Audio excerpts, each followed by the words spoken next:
शंकर पर चढ़ाया हुआ एक चावल का दाना, एक मूंग का दाना, या एक बेलपत्र, या एक पुष्प, या एक लोटा जल, इसका फल कितना होता है यह आपके दुख की घड़ी में आपको मालूम पड़ जाएगा कि शंकर किस समय पर देता है। ऑक्सीजन हर कभी नहीं लगाई जाती है। लगाते हैं क्या हर कभी? अरे जम के तो बोलो। वेंटिलेटर पर हर कभी नहीं सुलाया जाता जब उस समय कुछ बचा ही नहीं है। अब लग रहा है डॉक्टर को कि इसका शरीर काम नहीं कर रहा, इसका शरीर किसी काम का नहीं रहा, अब इसका शरीर सपोर्ट ही नहीं कर रहा, तो फिर उसको ऑक्सीजन लगाई गई, फिर उसको आईसीयू में डाला गया, फिर उसको वेंटिलेटर लगाया गया, फिर उसको मशीनें लगाई गई कि अब इसका शरीर इसके बल पर चलेगा। उसी तरह शिव महापुराण की कथा कहती है, आपने एक चावल का दाना चढ़ाया, एक बेलपत्र चढ़ाई, एक लोटा पानी चढ़ाया, ये पानी का फल, ये बेलपत्र का फल, ये पुष्प का फल तुम्हें ऐसे ही प्राप्त नहीं हो जाएगा। भगवान देखता है जैसे डॉक्टर को लगता है कि अब ऑक्सीजन की जरूरत है, ऑक्सीजन लगा दो, अब वेंटिलेटर की जरूरत है, वेंटिलेटर लगा दो, अब इस चीज की जरूरत है, ये मशीन लगा दो। उसी तरह भगवान भी देखता है कि तेरे दुख की घड़ी में जब तेरे सामने कहीं काल मंडराने लगता है, दुख आने लगता है, तब भगवान भी तूने जो बेलपत्र चढ़ाई है वो ऑक्सीजन का काम कर कर भगवान तेरे काम को सपोर्ट देता है। तूने एक लोटा पानी चढ़ाया है, भगवान कहता है ये मेरे लिए वेंटिलेटर के बराबर। तेरे को तकलीफ आएगी, तेरे को कष्ट आएगा, तेरी बीमारी बढ़ेगी, तेरे को अगर धन की जरूरत पड़ेगी, तेरे को दुख आएगा, तो समझ लेना तूने जो एक लोटा पानी चढ़ाया है वो तेरे सामने आकर खड़ा हो जाएगा। ये जल खाली नहीं जा सकता, ये बेलपत्र खाली नहीं जा सकता, ये एक पुष्प जो भगवान को चढ़ाया गया है ये खाली नहीं जा सकता। तू जो चढ़ाया है वो तुझे प्राप्त होगा, जो तूने समर्पित करा है वो तुझे मिलेगा।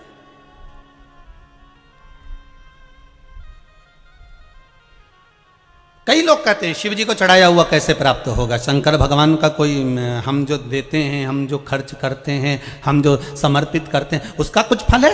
आपने अगर शिव महापुराण में 1 रुपया भी लगाया है, 1 रुपया भी लगाया है, तारीख लिख लेना, दिन लिख लेना, तिथि लिख लेना, और वही तारीख अगले साल मिला लेना कि जो तुमने खर्च करा, ये टेंट में, ये बिछात में, ये भोजन में, ये भंडारे में, ये बिछात में, ये पूजन में जो तुमने खर्च करा, उसको लिख कर रखना कि कितना खर्च करा और उसका कितना मिलता है वो अगले साल की यही तारीख और ये तिथि मिला लेना, यही तारीख और ये तिथि मिला लेना, उसका बढ़ोतरी कर कर कितना प्राप्त हुआ है वो आप मिला कर रखिए।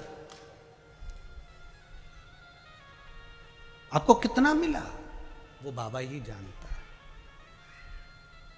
वो बाबा ही करने वाला। तेरा ही दिया मैंने खाया पिया है, तेरा शुक्रिया है, तेरा शुक्रिया है। मुझे भोले बाबा ने बहुत दे दिया है, तेरा शुक्रिया है, तेरा शुक्रिया। मुझे बाबा ने जो दिया उसका धन्यवाद। भक्त शिव महापुराण की कथा कह रही है, चंचुला भी भगवान शंकर की भगत नहीं थी, केवल एक बिंदुक नाम के ब्राह्मण की पत्नी, और वो भी कितनी विचित्र। पति चोरी का धन लेकर आता था, वो उसका भोग करती थी।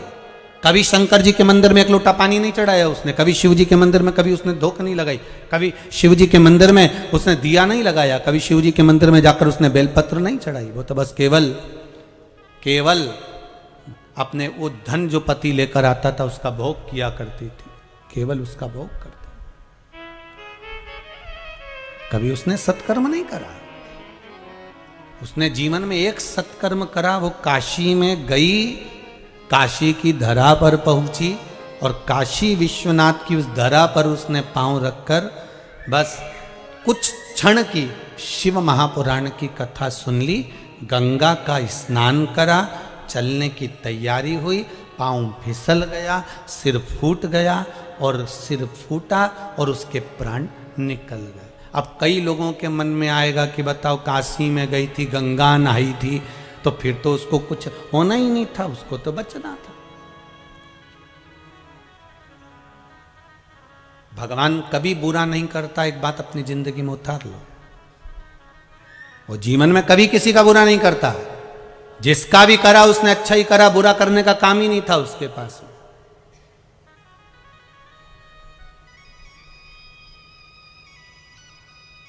वो किसी का बुरा नहीं करता। फिर चंचुला क्यों मरी? उसको मारने का कारण केवल इतना था कि उसके पति को मोक्ष यही दे सकती थी, पर यह मानव के शरीर में अपने पति को मोक्ष देगी? मानव के शरीर में उसको यह मालूम नहीं था कि मेरा पति प्रेत योनि में है, मेरा पति प्रेत योनि में पड़ गया, उसको नहीं मालूम था। वो तो जब प्राण छूट गए, जब जीवात्मा निकल कर जाने लगी, तो उसको लगा कि मेरा पति तो नरक में पड़ा हुआ है, मेरा पति तो प्रेत योनि में पड़ा हुआ है। तब वो भगवान शंकर के दरवाजे पर जाकर रोती है, बिलखती है, माता पार्वती से निवेदन करती है कि मेरा पति प्रेत योनि में पड़ा है और मैं बैकुंठ में बैठी हूं, ये मुझे सुख सहन नहीं हो रहा, तुम मेरे पति का उद्धार कर दो। तब उसके चित्त में यह बात आई, मेरे पति का उद्धार करिए, मेरे पति को मोक्ष दीजिए।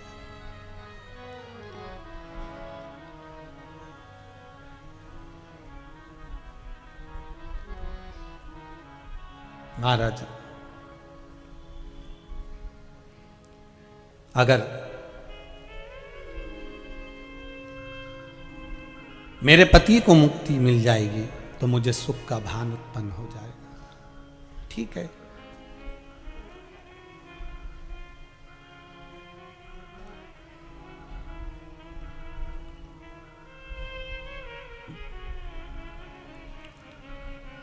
मुक्तिता प्राप्त हो। शिव जी ने कहा ठीक है, करो, शिव महापुराण की कथा करो। तुमरुका जी बाच रहे हैं उसको। जिन तुमरुका जी का घोड़े का मुंह है, शरीर सुंदर है, मनुष्य का है, देवऋषि नारद जैसी बीणा है उनके हाथ में, एक हाथ में करताल है, वो तुमरुका जी है।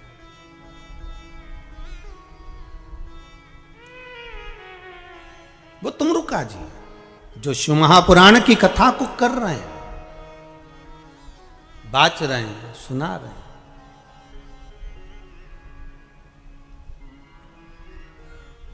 अब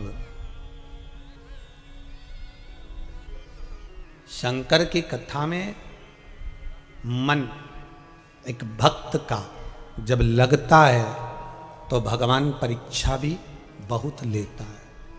बहुत ध्यान देना, भक्त जब भगवान की ओर झुक जाता है, भक्त जब भगवान का हो जाता है, भक्त जब भगवान की ओर समर्पित हो जाता है, तब भगवान अपने भक्त से खेलना चालू कर देता है। तब भगवान अपने भक्त से थोड़ा थोड़ा खेलता है। मैं भक्त से भगवान थोड़ा आनंद लेता है, परीक्षा लेता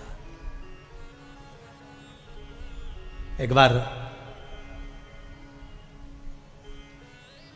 माता लक्ष्मी भगवान विष्णु के साथ बैठी हुई थी, पार्वती शंकर जी के साथ बैठी हुई थी, ब्रह्माणी ब्रह्मा जी के साथ बैठी हुई थी, और ये तीनों बैठी हुई और तीनों के पति साथ में बैठे हुए थे। तो तीनों ने एक साथ प्रश्न किया। लक्ष्मी जी ने भगवान विष्णु से, माता पार्वती जी ने शिव जी से, ब्रह्माणी ने ब्रह्मा जी से, तीनों ने एक साथ प्रश्न किया कि ये बताओ प्रभु, आपको सबसे ज्यादा प्रिय कौन है?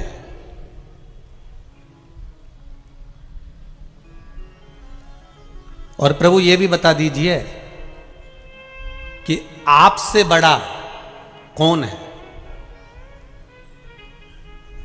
अब भगवान से बड़ा कौन हो सकता है? आपसे बड़ा कौन है? तो भगवान विष्णु और भगवान शंकर और भगवान ब्रह्मा तीनों एक साथ बोल दिए, हमसे बड़ा हमारा भक्त होता है, हमारा भक्त हमसे बड़ा।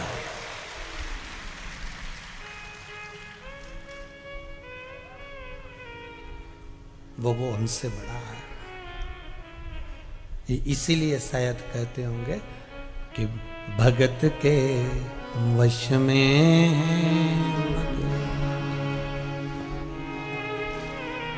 इसीलिए कहते होंगे भगत के वश में। भगवान विष्णु ने कहा मुझसे बड़ा मेरा भक्त है, शंकर कहते हैं मुझसे बड़ा मेरा भक्त है, ब्रह्मा कहते हैं मुझसे बड़ा मेरा भक्त है। तो लक्ष्मी जी ने कहा कहने से पहले फिर विचार कर लो नारायण, कहने से पहले फिर सोच लो। आप कह रहे हो कि आपसे बड़ा आपका भक्त है, फिर सोच लो। अब भगवान विष्णु के मन में आया कि जब ये बार बार बोल रही है कि सोच लो सोच लो सोच लो, मतलब जरूर कुछ गड़बड़ी है। जरूर कोई गड़बड़ी है, होता है। एक नई नई बहू आई, सास ने उसको कहा बेटा एक एक दाना सही से बीनना हो चावल का। हाँ मम्मी। अब बहू कचौड़ी तल रही थी, सास फिर चिल्ला के बोली एक एक कचौड़ी सही से तलना हो। हाँ मम्मी। अब वो बेचारी प्रेस कर रही थी, सास फिर आ गई एक एक कपड़े में सही से प्रेस करना हो। हाँ मम्मी। अब आज बहू नहाने के लिए बाथरूम में गई, 3 घंटे निकल के बाहर नहीं आई। तो सास ने आवाज लगाया बेटा रोटी वोटी नहीं बनाना, तू बाथरूम में बैठी हुई है क्या कर रही है? मम्मी एक एक बाल को शैम्पू कर रही हूं। अब उसकी सास ने दूसरी बार कहना ही बंद कर दिया कि एक एक कचौड़ी को सही से तलना, क्योंकि उसको मालूम है अगर बाथरूम में जाके बैठ गई तो 3-4 घंटा नहीं निकलेगी। अब वो भी कह देगी मैं तो एक एक नाखून को घिस रही थी साबुन से, फिर एक एक उंगली को घिसा, फिर हथेली को घिसा, फिर हाथ को घिसा, वो भी लग जाए।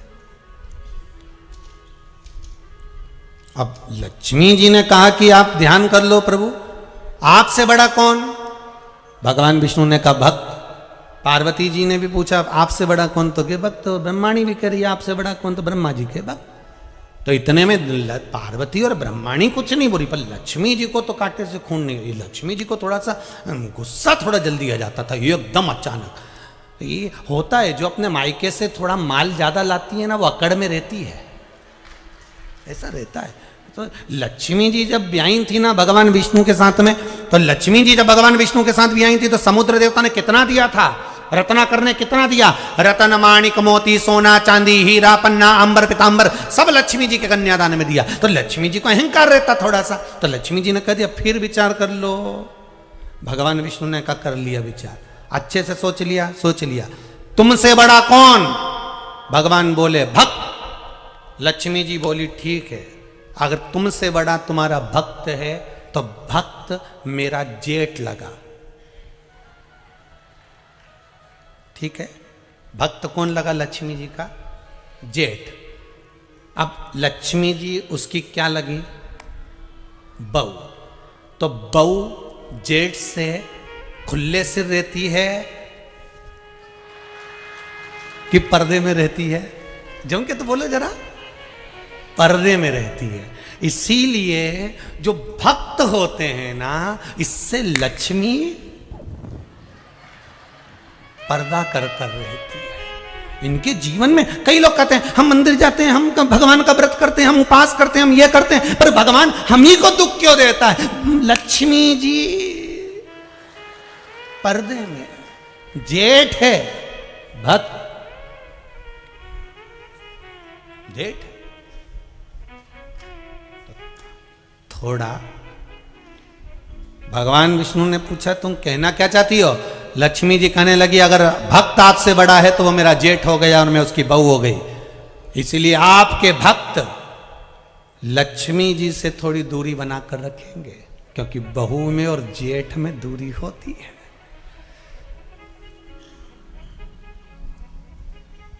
नारायण मन में सोचे हो गया कल्याण। अच्छा, पत्नियां प्रश्न बहुत करती हैं और इनके प्रश्न का उत्तर बहुत सोच समझ के देना। जितने भेरू बैठे हैं इनसे निवेदन है, जो जब जब प्रश्न करे तब तब 50 बार सोचना कि उत्तर दूं कि नहीं दूं। देव सको तो देव, नहीं तो अटैची उठाओ ऑफिस जाओ।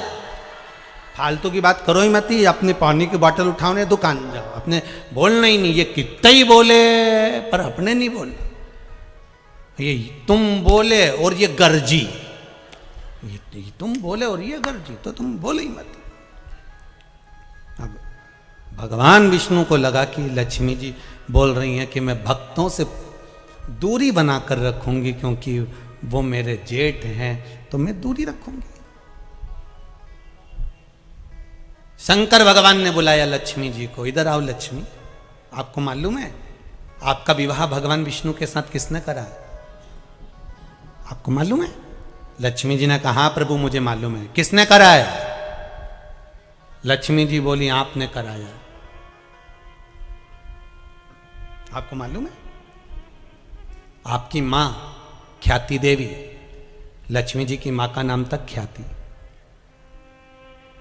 आपकी मां ख्याति देवी मेरे मंदिर में आती, मेरी पूजन करती, मेरी आराधना करती, मेरा स्मरण करती और अपनी बेटी लक्ष्मी जी का विवाह मेरे साथ करना चाहती थी, पर मैं तुमसे विवाह नहीं करना चाहता था क्योंकि नारायण आपको स्नेह करते थे, इसलिए आपका विवाह लक्ष्मी जी के साथ मैंने कराया। लक्ष्मी आपका विवाह नारायण के साथ मैंने कराया है, और अगर मैंने विवाह कराया है तो मैं कौन तुम्हारा? जो विवाह कराने वाला होता है घर का बुजुर्ग होता है, बड़ा होता है, तो मैं कौन? ससुरा। अब मैं तुम्हारा घर का बड़ा बुजुर्ग। तो सुनो लक्ष्मी, घर की तिजोरी की चाबी तुम्हारे हाथ में देता हूं। अभी तक तुम लक्ष्मी थी, केवल अभी तक केवल तुम लक्ष्मी थी।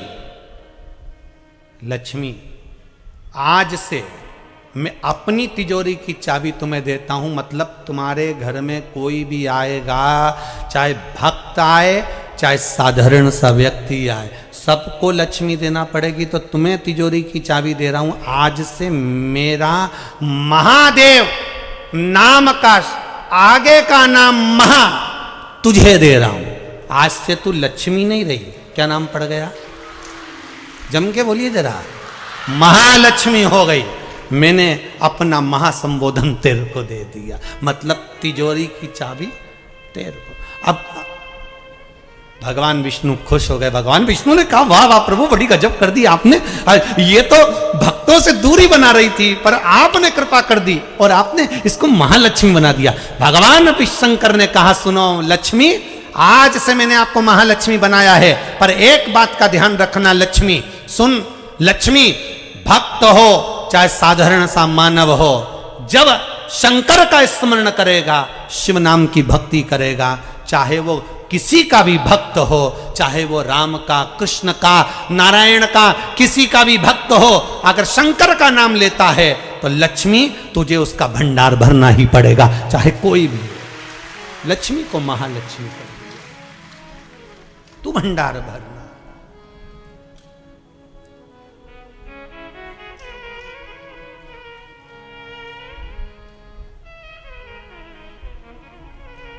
भक्त बड़ा जरूर है और है भगवान।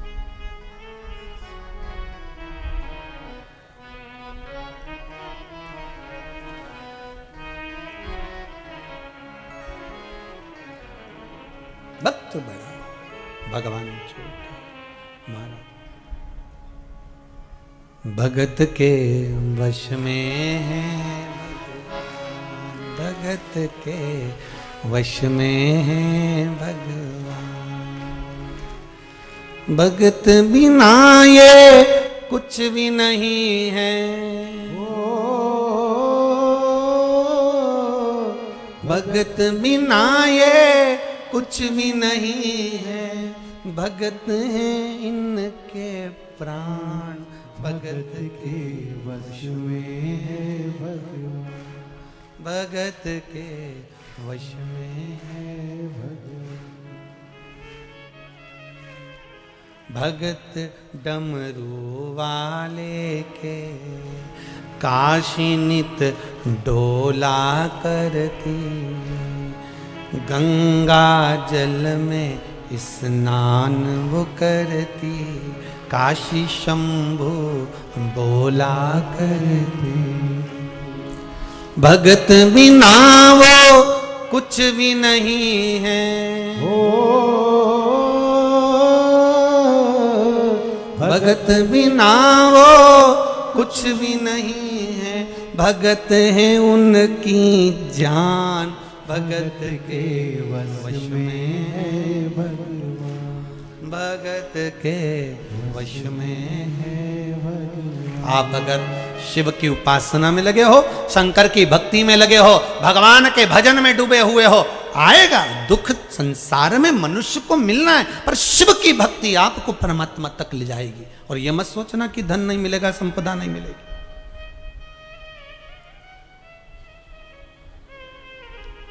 कई लोग कहते हैं शंकर मुक्ति के देवता है, कई लोग कहते हैं शिव मुक्त कर देते हैं, शिव मोक्ष के देवता है। पर शिव महापुराण की कथा कहती है शंकर लक्ष्मी के भी देवता है। शिव का नाम लेने पर जितना जितना शंकर का हम नाम लेते चले जाते हैं, शिव भक्ति में हम जैसे जैसे डूबते चले जाते हैं, वैसे वैसे मेरा ओघड़दानी लक्ष्मी भी देते चले जाता है। वो कमी नहीं रखता, कमी नहीं रखता। अकाल मृत्यु वो मरे, जो काम करे चंडाल का, काल उसका क्या बिगाड़े, जो भक्त हो महाकाल का। जो शंकर का उपासक हो, शिव भक्ति में डूबने वाला हो, उसका बाल बांका नहीं हो सकता। ये पत्र में लिखा किसी बहन ने, बड़ा सुंदर लिखा।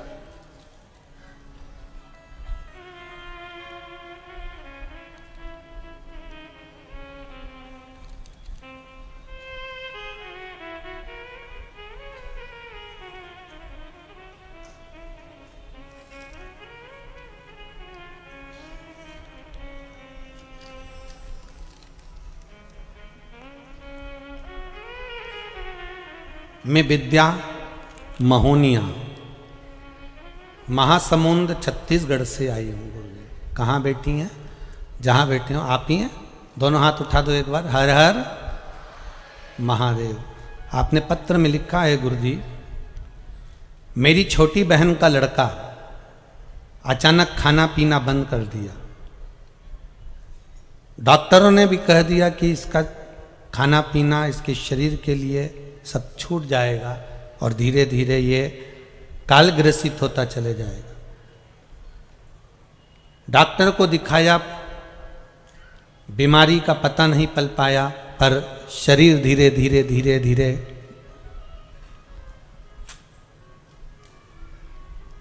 बिना भोजन के, बिना कुछ खाने के छिन्न होने लगा।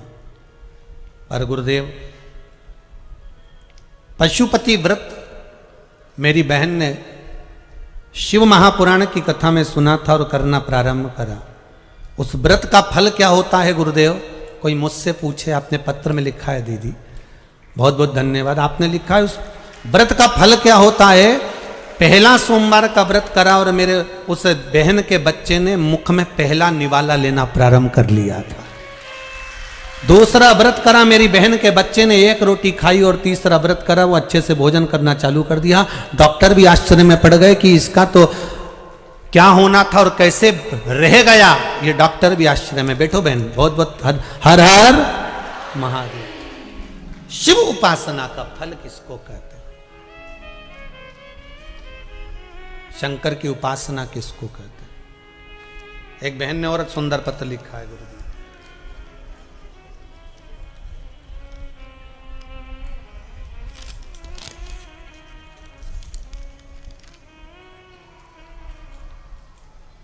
मार्च के महीने से गुरुदेव कथा सुन रहे हैं। मेरे भाई की शादी नहीं हो रही थी। पत्र में नाम नहीं लिखा है, जिसका भी होगा। गुरुदेव, भगवान शिव की भक्ति का ऐसा भाव प्रकट करा। आपने जो उपाय बताया था शिव महापुराण में, वो करा। 5 सालों से भाई के विवाह के लिए आप ही ने लिखा है पत्र बहन। एक बार दोनों हाथ उठाकर हर हर महादेव कह दो। हर हर। कहां से आए हो? आपने लिखा तो नहीं है इसमें। पत्र में लिखा है मेरे भाई की शादी नहीं हो रही थी। 5 सालों से परिवार बहुत परेशान में था, विवाह नहीं हो रहा है। सबने कह दिया था विवाह होगा भी नहीं, पर ऐसी कृपा हुई, आपने जो उपाय बताया था वो करा, और 3 महीने में मेरे भाई का संबंध पक्का हो गया और उसकी शादी जुलाई हो गई। हर हर। बैठिए बहन बैठिए, बहुत बहुत धन्यवाद। हर हर। शिव कृपा किसको कहते हैं? शंकर का केवल अनुमोदन, शिव का केवल स्मरण। भगवान की भक्ति से जो सुख है वो सुख कहीं नहीं मारा।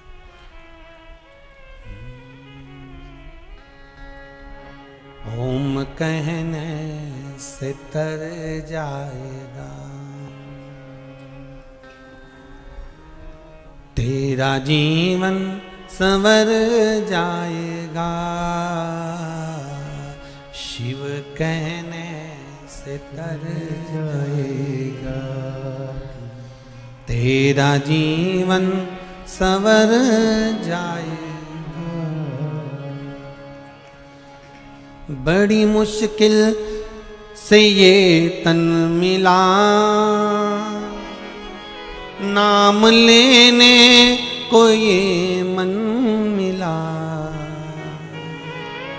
बड़ी मुश्किल से ये तन मिला, नाम लेने को ये मन मिला। देने वाला ही भर जाएगा, देने वाला ही भर जाएगा तेरा जीवन, संवर जाएगा देने वाला ही भर जाएगा तेरा जीवन, संवर जाएगा शिव कहने से तर जाएगा तेरा जीवन, संवर जाएगा शिव कहने से तर जाएगा। आओ तेरा जीवन संवर जाएगा शिव कहने से तर जाएगा तेरा जीवन, संवर जाएगा शिव कहने से तर जाएगा तेरा जीवन, संवर जाएगा।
अपनी झोली को फैलाएगा, ध्यान शिव में जो लगाएगा। अपनी झोली को फैलाएगा, ध्यान शिव में लगाएगा।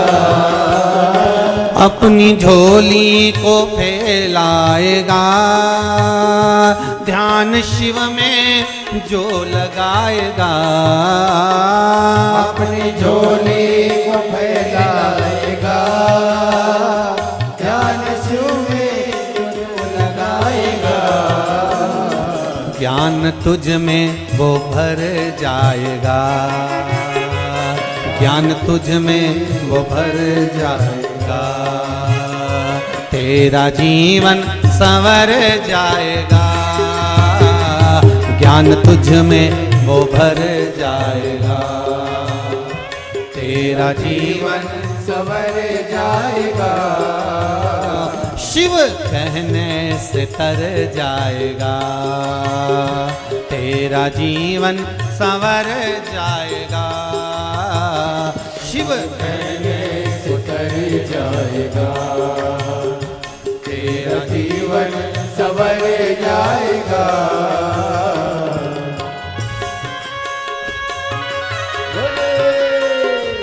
शंकर भगवान की जय।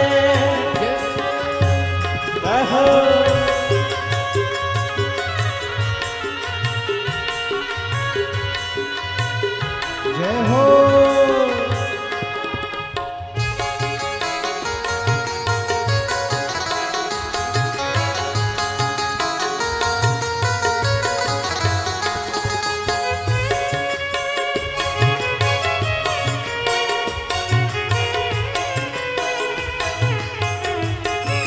भोले भोले भोले भोले। जय हो।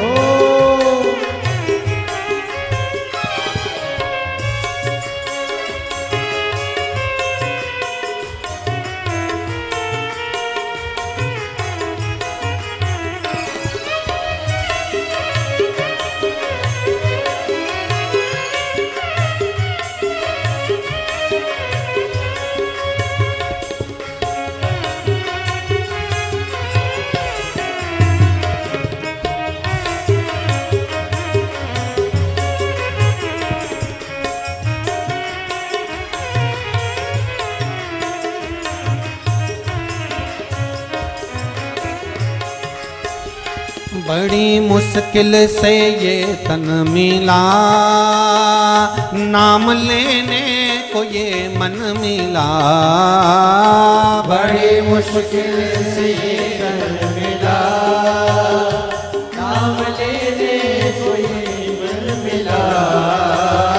बड़ी मुश्किल से ये तन मिला, नाम लेने को ये मन मिला। बड़ी मुश्किल से ये तन मिला, नाम लेने से जीवन मिला। देने वाला ही भर जाएगा, देने वाला उतर जाएगा, तेरा जीवन संवर जाएगा। देने वाला भी भर जाएगा, तेरा जीवन संभल जाएगा। शिव कहने से तर जाएगा, तेरा जीवन संवर जाएगा। शिव कहने से तर जाएगा, तेरा जीवन संवर जाएगा। शिव कहने से तर जाएगा, तेरा जीवन संवर जाएगा। शिव कहने से तर जाएगा, तेरा जीवन संवर जाएगा। तेरा जीवन संवर जाएगा, तेरा जीवन संवर जाएगा, तेरा जीवन संवर जाएगा, तेरा जीवन संवर जाएगा। शिव कहने से तर जाएगा, तेरा जीवन संवर जाएगा, तेरा जीवन संवर जाएगा। देने वाला ही भर जाएगा। जिसने मनुष्य का शरीर दिया है, मानव की देह दिए, मानव का शरीर जिसने दिया है, देने वाला ही भर जाएगा। तेरा जीवन आप बाबा से निवेदन करो, क्यों नहीं देगा?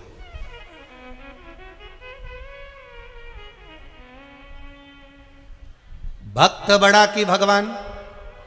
भक्त बड़ा। अब भक्त बड़ा तो जो भक्त भगवान की भक्ति में डूबा रहता है, शंकर भगवान राम जी की भक्ति में डूबते हैं। शंकर जी राम जी की भक्ति में डूबते हैं और राम जी जम के बोलो शंकर जी की। राम जी शिव की भक्ति में और शिव राम की भक्ति। अब शंकर जी की भक्ति कौन कर रहे हैं? राम जी। तो शंकर जी से पूछा जाए कि कौन बड़ा, तो के भक्त बड़ा। तो शंकर जी के भक्त हैं राम जी, तो शंकर जी की निगाह में राम जी जम के बोलो बड़े हो गए। अब राम जी भक्ति कर रहे हैं शंकर जी की, तो राम जी की निगाह में भक्त बड़ा, तो भक्त शंकर हैं, तो राम जी की निगाह में बड़ा कौन है? शिव जी। मेरा ओघड़दानी बड़ा, मेरा शिव बड़ा। कृष्ण की निगाह में शिव बड़े हैं, शिव की निगाह में कृष्ण बड़े।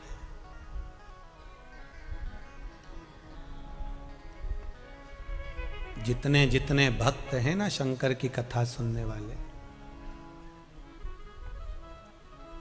शिव भक्ति में ये प्रथम है। इनकी भक्ति को कोई कुछ नहीं कह सकता। और आज के जमाने में जो शंकर जी के भगत हैं ना, जो शिव महापुराण सुन सुन के जो शिव के भक्त हो गए हैं, इनको लोग देख देख के पागल समझते हैं कि ये तो पागल हो गई है शंकर की कथा में। 24 घंटे एक ही काम, शिव महापुराण। जब मोबाइल खोलेगी शिव पुराण, जब टीवी खोले शिव पुराण, जब फेसबुक व्हाट्सएप मोबाइल केवल शिव पुराण। इससे बढ़कर और क्या चाहिए? पहले लोग व्हाट्सएप खोलते थे तो कंजन क्या क्या देखते थे, अब कम से कम शंकर को तो देख रहे। और जितने लोग इंस्टाग्राम चलाते हैं ना, वो उसमें गाने डालते हैं, तो पहले आड़े टेढ़े गाने डालते थे, अब तो शंकर ही शंकर के इतने भजन डले दादा, शिव जी के भजन। जहां देखो तुम शिव की भक्ति में लोग, शंकर जी शिव उपासना में। अब इससे बढ़कर और क्या परिवर्तन चाहिए बोलो? अच्छा, ये कोरोना महामारी में सब कुछ बदला, तो भक्त भी बदले। जो कभी मंदिर नहीं जाते थे वो भी मंदिर जा रहे हैं, जो कभी भगवान का भजन नहीं करते थे वो भी भजन कर रहे हैं। इससे बढ़कर और क्या सुख चाहिए?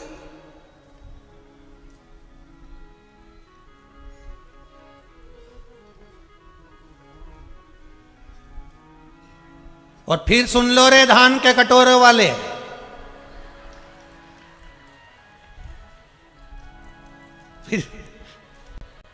फिर सुन लो। इस्पात नगरी में रह रहे हो, लोहे की नगरी में। लोहा यहां पर बहुत बनता है। एक पहले कथा कही थी, लोहा सोचे कि मेरे बराबर कोई दम नहीं किसी में भी, तो लोहे से ज्यादा कठोर होती है अग्नि, जो लोहे को गला देती है। और अग्नि सोचे कि मैं कठोर, तो अग्नि से ज्यादा कठोर होता है पानी, जो एक लोटा डालते ही अग्नि को बुझा दे। और पानी सोचे कि मेरे बराबर कोई नहीं, तो उससे बड़ा कठोर होता है मनुष्य, लोटा में भर के डकार जाता है, इतना कठोर। तो मनुष्य सोचे कि मेरे बराबर कोई नहीं, तो मनुष्य भी ध्यान रखना तुमसे ज्यादा कठोर होती है बीमारी, जो अच्छे अच्छे पहलवान को भी निकल जाती है। और बीमारी सोचे कि मेरा कुछ नहीं बिगड़ सकता, तो बीमारी से भी ज्यादा कठोर होता है मेरा कालों का काल महाकाल, जो बीमारी को ही निकल जाता है, बीमारी को जो निकल गया। तो जितने इस्पात नगरी में रह रहे हो, धान के कटोरे के अंदर जितने बैठे हो, इसीलिए हमने सोचा था हर जगह पे जो डूम बनता था वो ऐसा बनता था, इनने कटोरा जैसा क्यों बनाया? समझ में आ गया कि धान के कटोरे में कथा। अब वो समझ में आ गया हमको कि ये गोल क्यों बनाया। इतना में तो हम समझ गए हो।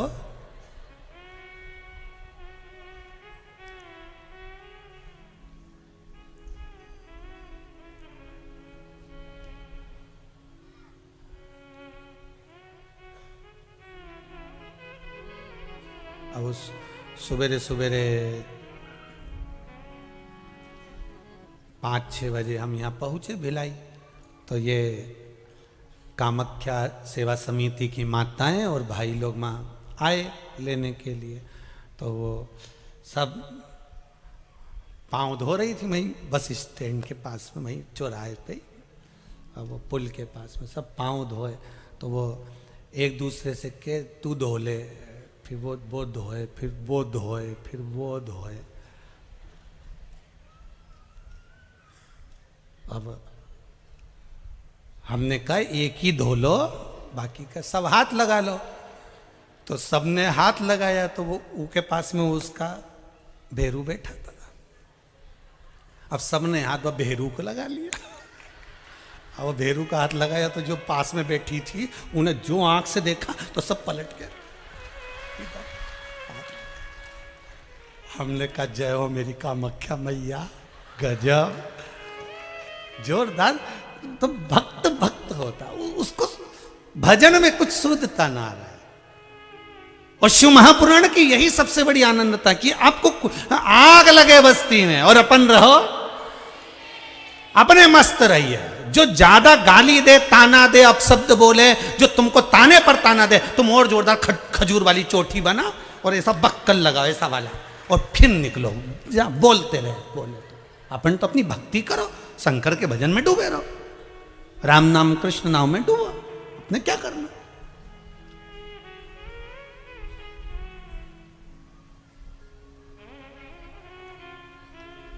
महाराज राम की दृष्टि में शंकर बड़े हैं, शंकर की दृष्टि में राम बड़े हैं, कृष्ण की दृष्टि में शिव बड़े हैं, शिव की दृष्टि में कृष्ण बड़े हैं। क्योंकि भगवान कह रहे हैं मुझसे बड़ा मेरा भक्त होता है, भक्त मुझसे बड़ा है। तो जो भगवान की भक्ति करता है भगवान उसको बड़ा समझ लेते हैं।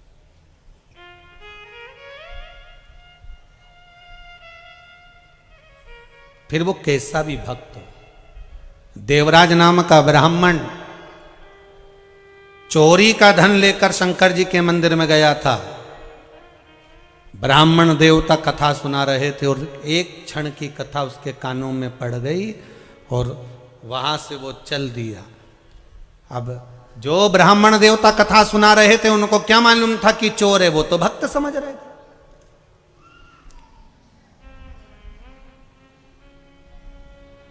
उनको नहीं मालूम कि ये चोर है, उनको तो भक्त समझ।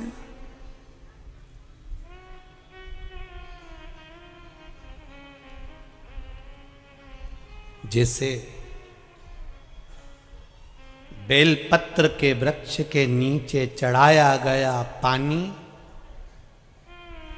हमारे पितरों को प्राप्त हो जाता है, शिव जी को चढ़ाया गया पानी 33 कोटि देवताओं को प्राप्त हो जाता है। उसी तरह भगवान देव अधिदेव महादेव को समर्पित करा गया एक बेलपत्र 3 लोक के हमारे संपूर्ण देवी देव जो भी विराजमान है उन सबको प्राप्त हो जाता।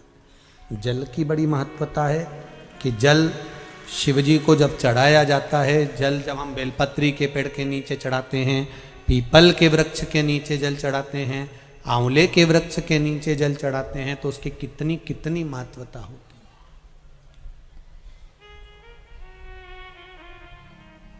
उसकी कितनी मूलता है। दुनिया के लोग भले ना समझे पर उसमें पहले का नियम है हमारा। पहले जो भोजन होता था, भोजन बनता था, उसमें आंवले की खटास डाली जाती थी। आज के ज़माने में तो लोग टाटरी डाल दें, नींबू डाल दें, ये सब बात की बातें। आंवला इसलिए डालते थे क्योंकि हड्डियां मजबूत रहती थी। अब आज के समय में तो कहाँ लोग बस वो च्यवनप्राश मिल जाए आंवले का तो खा लेवे। पर नियम अगर माताएं बनाए कि आंवला नवमी पर आंवले के वृक्ष से आंवले लेकर आवे, आंवला नवमी के समय पर बहुत आंवले आते हैं तो उसके बाद में उसके पहले कभी भी ले आओ और आंवले इकट्ठे कर कर वही जब दाल सब्जी भाजी बनाओ उसमें पटक दो थोड़ा सा एक आध आंवला, तो उसका जो रस तत्व है शरीर की हड्डियों के लिए अच्छा। तो हमारे यहाँ बेलपत्री का वृक्ष, पीपल का वृक्ष, आंवले का वृक्ष, इन तीनों जगह पर जो जल चढ़ाया जाता है उसकी महत्वता भी हमारे यहां दर्शाई गई। उसकी महत्वता भी दर्शाई। एक अच्छी बात सुनो, बहुत बाबा की कथा में प्राप्त हो और जीवन का कल्याण हो। कभी किसी मकान का उद्घाटन कर रहे हो, किसी दुकान का उद्घाटन कर रहे हो, महाराज मकान का, दुकान का आप उद्घाटन कर रहे हैं, उसको प्रारंभ कर रहे हैं, तो प्रयास करा करो कि पीपल के वृक्ष के नीचे की थोड़ी सी मट्टी, आंवले के वृक्ष की थोड़ी सी मट्टी, थोड़ी सी बेलपत्री के वृक्ष के नीचे की मट्टी, थोड़ा आंकड़ा, जो आंख होता है, जो शिव जी को फूल चढ़ता है सफेद आंख का, उसके नीचे की मट्टी, इन माटी को लाकर जहां नए मकान का मुहूर्त हो रहा हो या नए मकान में अपन जा रहे हों या उस मकान में कहीं पूजन आदि करा रहे हों, तो गाय के गोबर के साथ में, गौ माता का जो गोबर है, गौमूत्र है, उसके साथ में इन माटी को लेकर थोड़ा सा भाग लीप लेना चाहिए। क्यों? क्योंकि बेलपत्री के वृक्ष के नीचे लक्ष्मी जी का आवास है, पीपल के वृक्ष के नीचे नारायण और लक्ष्मी का आवास है, शनि का आवास, भगवान शिव का वास है। इसलिए शिव जी का एक नाम है पिपलेश्वर महादेव। दधीची ऋषि की अस्थियां जाने के बाद में सुभाष ने जो अपना गर्भ था उसको पीपल के कोटर में रख दिया था और पीपल के वृक्ष का फल खाकर वो बच्चा जीवित रहा था, जिसका नाम पिपलाद हुआ था। शिवजी ने उसको वर प्रदान करा था, इसलिए उसका भगवान शंकर का नाम पीपल के वृक्ष के नीचे पिपलेश्वर महादेव पड़ गया था।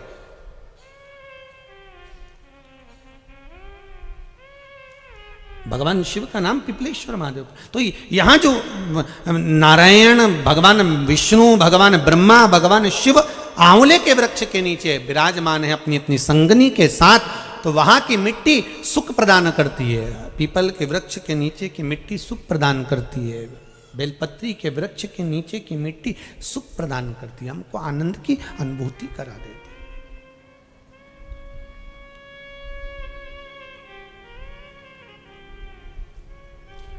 सुख जहां मिल जाए। महाराज शिव महापुराण की कथा कह रही है, देवराज नाम का ब्राह्मण थोड़ा सा कथा का रसास्वादन कर कर, ब्राह्मण देवता को नहीं मालूम कि ये चोर है, उन्होंने तो उसको भक्त समझा कि कथा सुनने के लिए आया है। अपने को मालूम नहीं पड़ पाता, अपने कथा के पंडाल में, अपने एरिया में कौन बैठा है, कैसा बैठा है, क्यों आया है, अपने को क्या मालूम। आप तो कथा के पंडाल में आया है तो आप समझेंगे कि कथा सुनने आया, अपने को क्या मालूम कि ये क्या करने आया।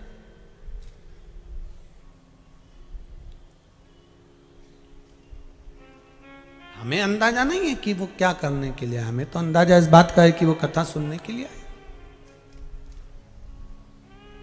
कथा श्रवण कर रहा है। अब शिव महापुराण की कथा कहती है, देवराज को कथा सुनी, ब्राह्मण देवता ने अपने मन से बातचीत थी, पर देवराज का मन शिव महापुराण में नहीं लग पाया था। होता है ऐसा, कथा में जानकर बैठने वाला बैठ जाता है और उसका मन नहीं लगता। तो कई लोग कहते हैं, गुरुजी आपने तो कथा कही, उसने नहीं सुनी, तो आपको कैसा लगेगा, उसने श्रवण ही नहीं करी। तो हमारा निवेदन फिर वही है,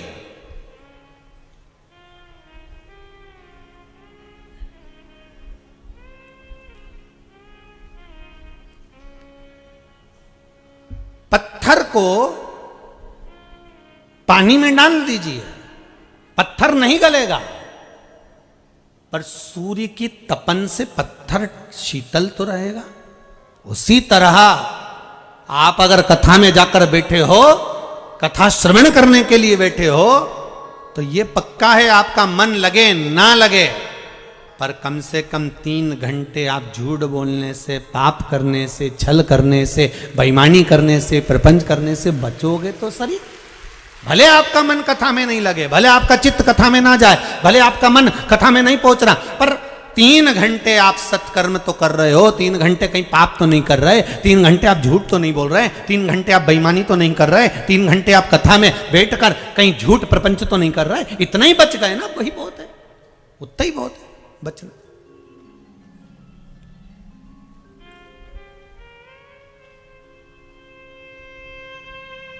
तीन घंटे ये चित्त कथा में पहुंचे।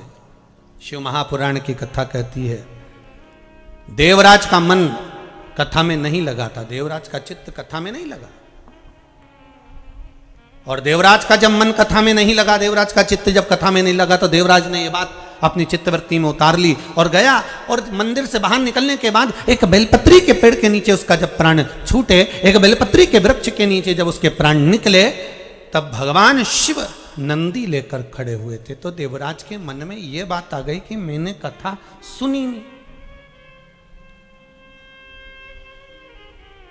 मैंने कथा नहीं सुनी है। और अगर मैंने कथा नहीं सुनी है तो फिर आखिर भोलेनाथ शंकर मेरे लिए नंदी लेकर क्यों आ गए?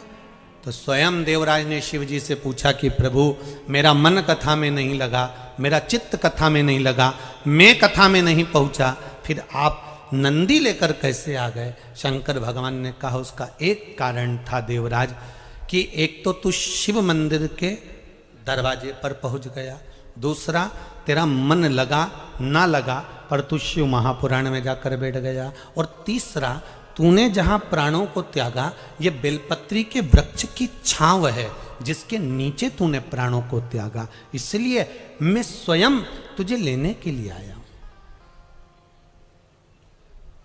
मैं स्वयं लेने के लिए आया।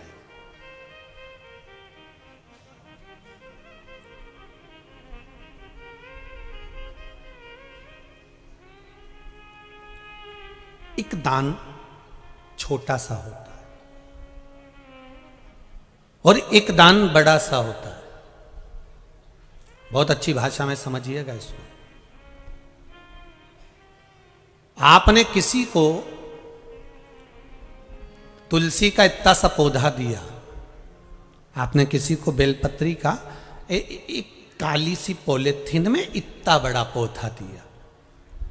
एक जब वृक्षारोपण के लिए लोग देते ना, हमने साहब बेलपत्री के 1008 पौधे लोगों को दान दिए, हमने वृक्ष लगाने की प्रेरणा दी, हमने 50 पौधे दिए, कहीं कहीं हमने 30 पौधे दिए, कहीं कहीं समितियां हमने 20 पौधे दिए। हाँ, उनसे निवेदन है तुमने इतना सा पौधा दिया, उसको पनपने में, उसको लगाने में, उसको संभालने में व्यक्ति की जिंदगी निकल जाएगी। अगर वही पौधा तुम बड़ा लेकर आते और अच्छा बड़ा सा पौधा जब तुम लाकर देते और वो लगाता तो उसको पनपने में भी जल्दी वो पनप जाता और उसका सुख भी लोगों को ज़्यादा मिल जाता। अब इतना सा पौधा लेकर आए, पूछा पहले रेट कितने का है, तो कि ये 15 रुपए का, ये 20 रुपए का, और वो बड़ा वो 150 रुपए का, वो 200 रुपए का। तो तुमने सोचा पौधा ही तो देना है, इतना सा ले जाओ। जितने लोग आप लोग कथा में बैठे हो और जितने आस्था पर सुन रहे हो और जितने फेसबुक यूट्यूब पर सुन रहे हो, ईमानदारी से बोलना, आपको भी किसी ने पौधे दिए होंगे। जो इतने से पौधे दिए होंगे वो कितने दिन तक चले होंगे? तुम बोलो ईमानदारी से। टिके वो? ज्यादा नहीं टिके। 10-20 लगाए होंगे तो उसमें से 1-2 पनपे होंगे, वो टिकते ही नहीं।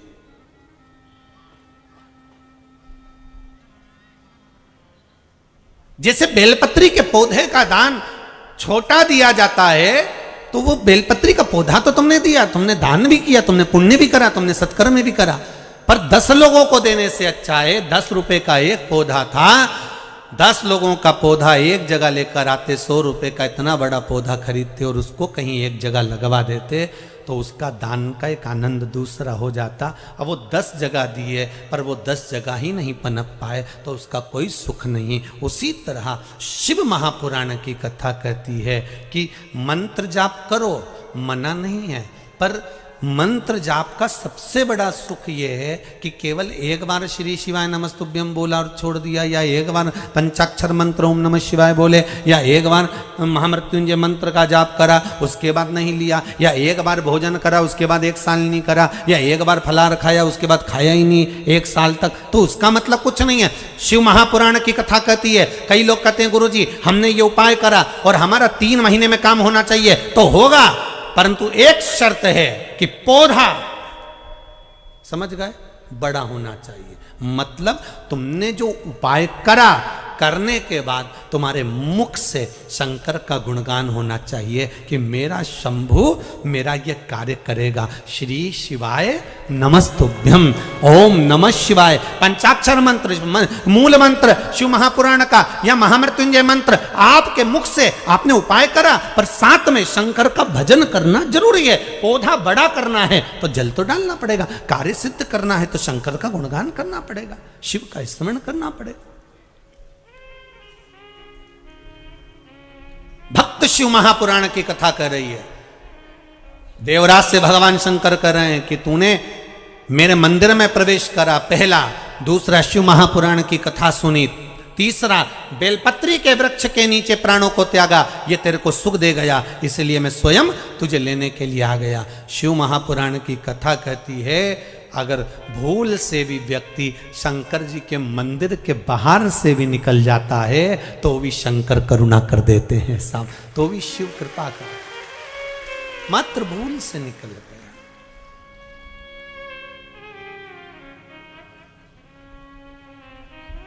इतना तो करना स्वामी जब प्राण तन से निकले, गोविंद नाम लेकर फिर प्राण तन से निकले। महाराज प्रभु सम्मुख खड़ा हुआ, हमारा विश्वास दृढ़ हो, हमारा भरोसा दृढ़ हो। देवराज के प्राण छूटे, शंकर सामने खड़े थे और भगवान से यही कहना है, लिखण वाले तू होके दयाल लिखना, मेरे नयन भीतर शिव का दीदार लिखना, मेरे नयन भीतर शिव का दीदार लिखना, जिभ्या पे लिखना नाम शंकर का, जिभ्या पे लिखना नाम शंकर का, कानों में शिव महा पुराण लिखना, ओ कानों में शिव महापुराण लिखना, मेरे हृदय अंदर शिव जी का प्यार लिखना, मेरे हृदय अंदर शंकर का प्यार लिखना। भगवान अंतिम समय में अगर मेरे प्राण भी छूटे तो तेरा दर्शन हो।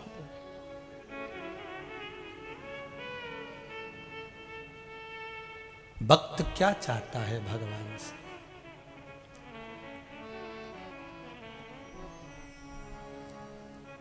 किसी ने पूछा गुरुजी इतनी पुराण 18 पुराण की रचना वेद व्यास जी महाराज ने करी और 18 ही उप पुराण, 18 पुराण है और 18 उप पुराण।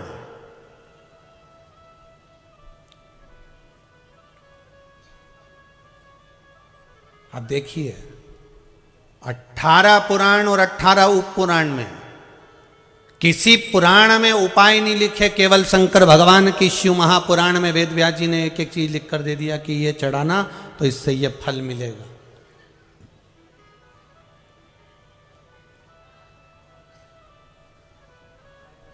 पर मन को शिव में लगाओगे तो मिलेगा।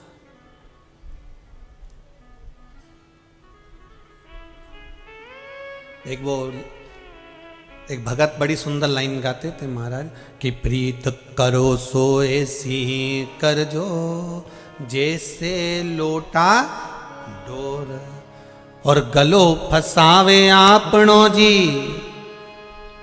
रे पानी पीवे कोई और, काना प्रीत निभाजो जी मने भूल सर मत जाना। अगर प्रीत करो तो ऐसी करो। तो लोग कहते हैं गुरुजी 18 पुराण 18 उप पुराण, इतनी पुराने होने के बाद सारे पुराण में कहीं नहीं लिखा, केवल एक शिव महापुराण में लिखा कि शंकर को ये चीज काली तिल चढ़ाना, काली मिर्च चढ़ाना, ये चढ़ाना, वो चढ़ाना, शिव को चढ़ाने से ही फल मिलता है। और ये चीज चढ़ाना, ये चीज रखना, ऐसी बेलपत्र चढ़ाना है, बेलपत्री की डंडी का मुख इधर होना चाहिए।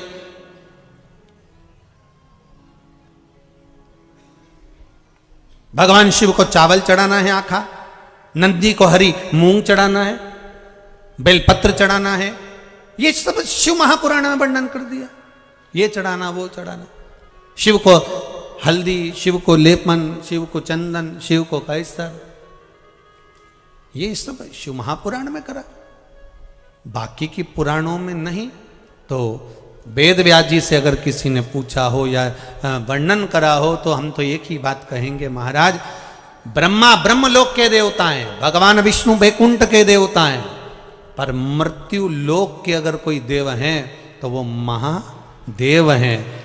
मृत्यु लोक का देव महादेव हैं, तो मृत्यु लोक के इस देवता को लगा कि ये सब मेरी संतान है, ये सब मेरी औलाद हैं, और मेरे घर के बच्चे अगर दुखी रहेंगे तो मुझे दुख होगा। इसलिए शिव की कथा में सारे दुख का निवारण वेद व्यास जी ने लिख दिया कि सब दुख कटना का एक ही निवारण, शंभु शरणे पड़ी मांगू घड़ी रे घड़ी, दुख काटो दया करी ने दर्शन।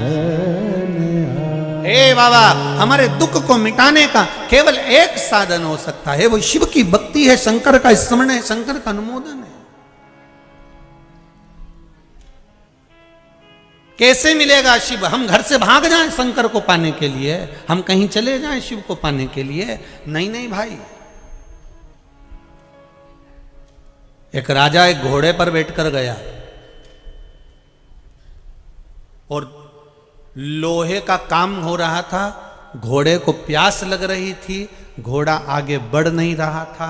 राजा को लगा कि घोड़ा प्यासा है, राजा ने घोड़े को पानी पिलाने के लिए एक बाल्टी में पानी भरवाया, एक भाई को बुलाया, इसमें पानी भरो। घोड़ा पानी पीने के लिए मुंह डाला बाल्टी में। जैसे ही उसने बाल्टी में मुंह डाला, इतने में लोहा पीटने वाले लोहा पीटना चालू करे, फट फट, जैसे खट खट देना चालू करा। इसका घोड़ा पानी पिए और बिच के, घोड़ा पानी पिए और बिच के, इधर से फट की आवाज आए और घोड़ा बिच के, फिर खटर की आवाज आए, फिर बिच के, फिर खटर की आवाज आए, फिर बिच के। राजा